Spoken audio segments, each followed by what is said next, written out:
Hello everyone, we alright? Well? Okay, all good. Good. Oh, come here, you. That's it. You like that one, did you? Okay, good stuff. I just want to start by addressing the elephant in the room. Can we all see my weird eye thing? Thank you for laughing. Yeah, good. Don't worry though, guys, don't worry. You don't stay like this forever, okay? Just sends a flare up when I'm mid-orgasm. I'll do a stand-up. It's weird when my vision crosses over. I can see two of everything. So some people, it's a pleasure to see twice. Others. I'm only joking, mate. No, I'm only joking, obviously. Besides, you're all beautiful in my eyes, but my eyes are fucked. Oh, we're only joking. So, a little bit about me. I used to live in a van. Yeah, thank you. Anybody else here live in a van? That's embarrassing. No? Okay. I don't live in a van anymore. Got my first house now in Armley. So, yeah, technically I've downgraded. Anybody here got on the property ladder? Yeah, hello there. You alright? Yeah, we go there. Your hand went up now, that's it. Whereabouts do you move? I bought a house in Wakefield. In Wakefield? Oh yeah, nice. Yeah, whereabouts in Wakefield? Near like Calder Grove, near Supercar Hotel. Yes, yeah, oh yeah. I know what you mean. Yeah. What street? Come on now, let me in. Don't be scared. Nothing to fear here. She's gonna come around and say, no, not jokes. Did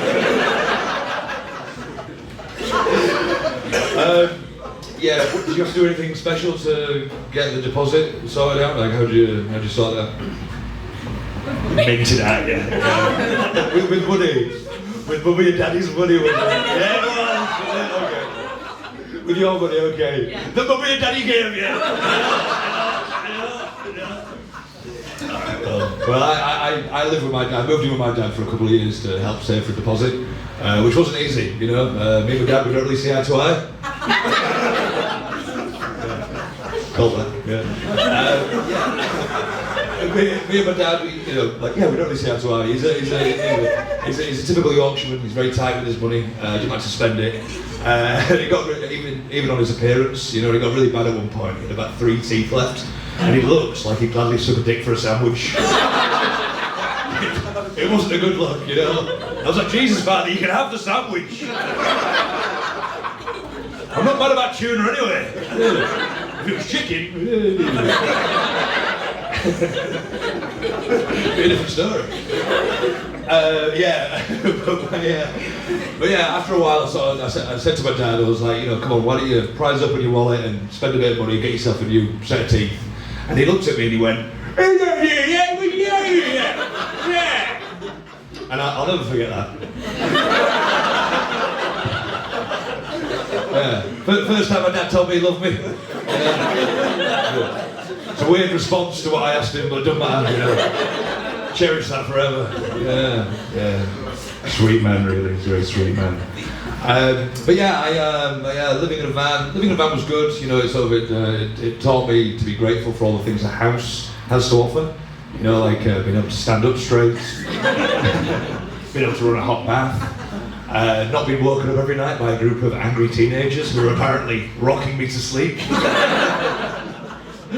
On one particularly bad night, I confronted the teenagers. I say confronted. I'm a coward. So I befriended them. So I rolled a joint and opened the side door and gave them the joint as like a peace offering. And we smoked the weed. And when I say we, I mean they. Smoked my weed. But we got into some deep chats. It was good. I was talking to them about my existential dread, my fear of dying alone, my many failings as a man so far. And as young as they were, they'd say the profoundest things. They'd be like, bro, good vibes only, yeah? Yeah, of course, yeah. Why didn't I think of that? Yeah. So simple. Sweet kids, yeah. No, I like, I like hanging out with. That sounds weird. The younger generation fascinate me. What I meant to say. Any Gen Zs in the crowd tonight? Woo, okay, a couple of ghostly Gen Zs there. A lot of people, a lot of the younger generation self-diagnosing these days. Fair to say? Okay, this joke's gonna be risky. Let's dive right in. A lot of young people self-diagnosing, and to be fair, you know, I get it, like you can't get a GP appointment for love and money, so you might as well. You know, my friend, she self-diagnosed for many years with autism, until very recently. She officially got the diagnosis through. So yeah, we had a little party for her. Yeah, it was just a bit of fun, you know, we had a banner that said, "Congratulations, we always knew you had it in you."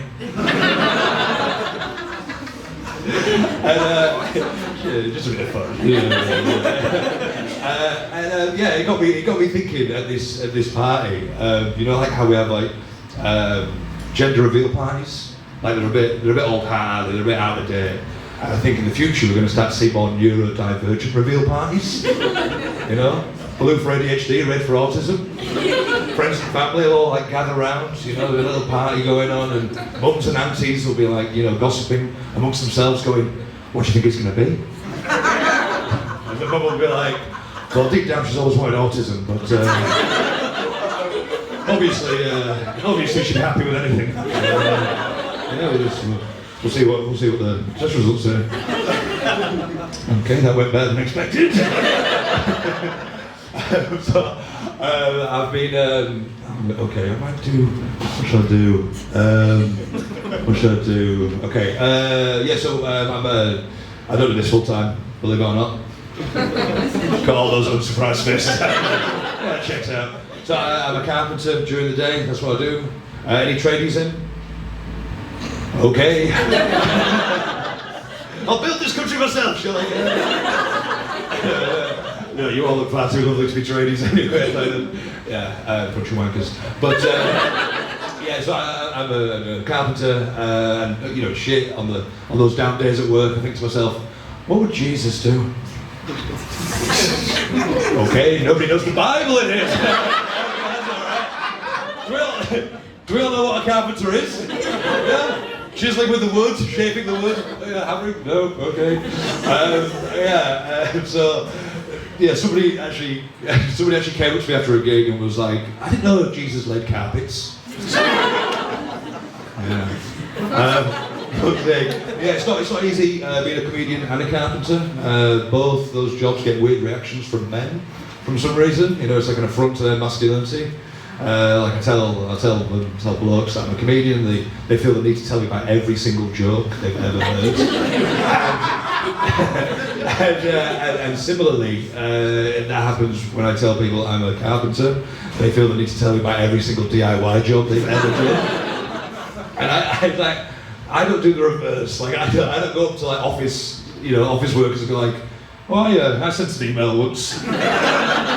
Yeah, it's pretty good to be fair. I think a couple of bullet points in there, a couple of headers, you know. Pretty sure the recipient received it. So, pretty good job, I think, in my eyes. What shall I do? Okay, so I'll try this one. A few gigs ago, sometimes, I bring it up on stage, and a few weeks ago I left it on stage. And after the gig had finished, I came back to find it, and somebody had written the number in there. No, okay. Yeah. Usually there's like a little, don't you hear me? But yeah, somebody had written the number in there with the name, you know, call me. You know, so I was like, wow. I couldn't believe this was happening to me, you know. I was like, Jesus, you've just wasted a page of my notepad. You know? Alright. Alright, does anyone have a guess what my preferred porn category is, really quickly? Preferred porn category? No? Okay, I'll tell you. It's big bums. Big bums. I've always been into big bums, which is really inconvenient because I've always had a tiny penis. Those two things just don't work very well together, you know? I can see where I need to be, I just can't get there. Kind of like when you're a refused entry on a roller coaster ride because you're not tall enough. You know, you'll beg and you'll beg the guy to let you on the ride, but he'll just look at you really sympathetically and go, "Look, mate, if you go on that ride today, you're gonna slip right out." Alright guys, I'm happy James Stevens. If you want to follow me, you can find me on checkertrade.com.